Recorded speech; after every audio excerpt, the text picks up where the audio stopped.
run through it in your mind like, wow, it took so long, but then you look at the race, it's like, well, that didn't take any time. It was like 15 seconds until the guy was out there by now. And you don't print some boxers, for example, and I'm relating it to sports that are perhaps a bit more familiar at this point in time. Some boxers have a whole plan. Here's what I'm going to do in this part, then I accelerate, then I back off.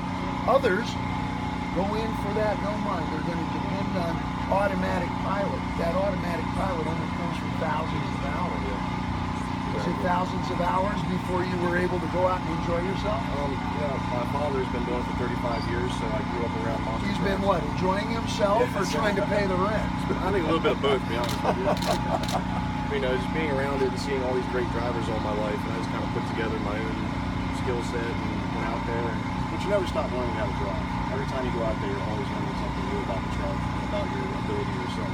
Okay, what was the last thing that you learned coming in the last, say, 3 competitions? What might be the most poignant thing that sticks out in your mind? Momentum. Just, you know, whenever you think you're going fast, go faster.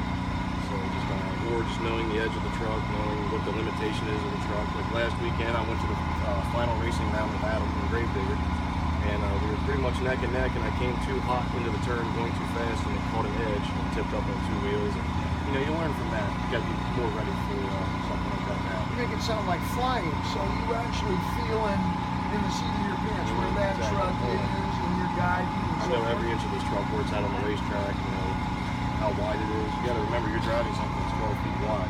Yeah, I'm thinking of buying one of these for personal use. You know, to go to Ralph's. You won't have to wait in this traffic in LA. You're going to have to call the studio and get 3 more spaces. I think they'll go for it.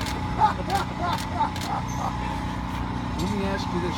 When was the first time, how old were you when you piloted something like this, with everybody running for the fences? Actually, when I was 13 years old, I drove it through an open field. But in competition, I believe I was 22 the first time I ever drove a truck. And I've been driving professionally now for 4 years. So you're just really getting started here, huh? Yep. Came out with a bang, too. The rookie year with the truck, we won Young Gun Shootout in Las Vegas. And then came back the following year and got the freestyle title. Coming from where are you based at? Maryland, about an hour west of Baltimore, D.C. Okay, and that's where you were born and raised and whatnot. Yep. And when you were growing up, did you have particular comic book or plastic models or a cartoon hero or anybody who was involved in automotive that you said, oh, I want to follow? Dirt bikes. I rode dirt bikes a lot when I was younger. Freestyle motocross, where they do the tricks and the Sure. I was doing that for 10 years, and then I got tired of wrecking and hurting my body. I was like, well, you know, the roll cage doesn't sound too bad now. So, you know, at least when I do a show now, I come out at the end of the show, I'm like, I'm okay. This is nice. And you're doing a lot of the same maneuvers that the motorbikes are doing now. You're doing a lot of the same maneuvers that Olympic gymnasts are doing. It's amazing what you can do with 12,000 pounds. I mean, like, making these trucks fly 35 feet in the air, it's unreal. When you're up in the air so long that you have time to think about what's going on. That's an interesting point. You haven't finished going up. Yeah. Well, let's characterize it as you're done going up and you haven't started coming down just yet. I felt that way my whole career. Next up here? That whole what's next thing? Exactly. Whatever it is, it's going to happen instantly. What am I going to land on? Yeah, definitely time to think up there for sure. Is there a technique that you're running over another automobile? Just knowing the timing, like when your truck is coming up to the car that you're going to crush, just knowing when to hit the throttle to get the right pop.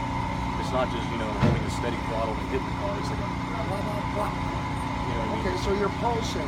Yeah, exactly. You're always on the throttle, you're just ready for split-second reaction. I've never seen 3 miles an hour look so exciting as when you get up into that berm and you just gotta pop it. It's literally a button. It's torque. Yeah, right? oh yeah. Just throwing that up into the air. Yeah, monster game trucks have a ton of torque. A ton. That's a lot, eh? A lot. Yeah. We run planetary on the axle, which is not like the regular one. What do you mean planetary? It's on each hub, on each corner of the monster truck, there's the axle goes into 4 gears, and what it does is it takes that. How many times your axle will spin? It'll 3 times for the axle will spin for 1 revolution of the wheel. so it gives us more torque. That's how we can move these big tires so fast. And something that happens frequently is you'll wind up on your side. Yeah, that happens a lot. You wind up upside down, but you can get back up. If you have the right momentum and the tire can catch, it can flip you back up under the wheels and you can continue to freestyle. And is that something that you practice? No, that's stuff that just happens. It's not like jiu-jitsu where okay, now he's going to do this to you. It's like, I'm sure when you've been on stage before and something happens that you weren't prepared for, but you just go with it, you know. You just keep rolling with it. Yeah, but I have prepared answers for that. That fall was brought to you by Budweiser. That's awesome. That was a Union wrong note that I have to do 3x3 show. I got to start doing that. And is there a, I know some of the answers, but explain so the folks can, I want to hear yours. There is a school that now trains, right? There is, I'm going to call it a farm team with respect like you're doing baseball. I've seen professional wrestling, another billion-dollar showbiz industry. They have the school in Atlanta where everybody, the guys and the gals now all train and so forth. Are you familiar with, did you come up through that system or are you familiar with it? Or? No, I didn't come up through that one just because my years being in the sport, you know, amongst everything. That's for the drivers that are coming up fresh into the sport. So they want to let them get a feel for the truck, what it's all about before they just turn it loose. And what would you tell them if I said, okay, you got 3 minutes? What would be some of the top 2 things that you might tell that class of the graduating? To give them a little tips. Yeah.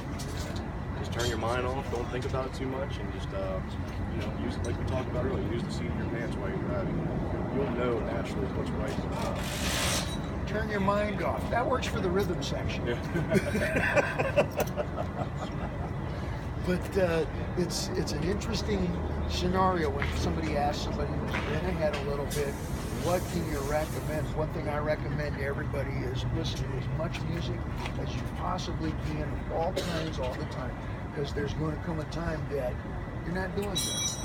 Whatever we're doing, there comes a time when you ain't doing it, you'll be like time capsules. You take it out, boom, you're right back here. You're right back in the truck. You're right back in the dressing room. You're right back in her arm. You know, I've told this to soldiers, you know, the graduating medic class. I said, okay, listen to as much music as you can, because it's going to take it on back. And what music do you listen to before you go into that ring? Believe it or not, I listen to rap before I drive. Oh, hell yeah. It gives me flow. Oh, completely. Hip Hop Nation. What happens on HBO, for example, is around 3 o'clock in the afternoon when the kids get out of school. It's all love affairs and romance. Hip Hop Nation, every third word is cussing.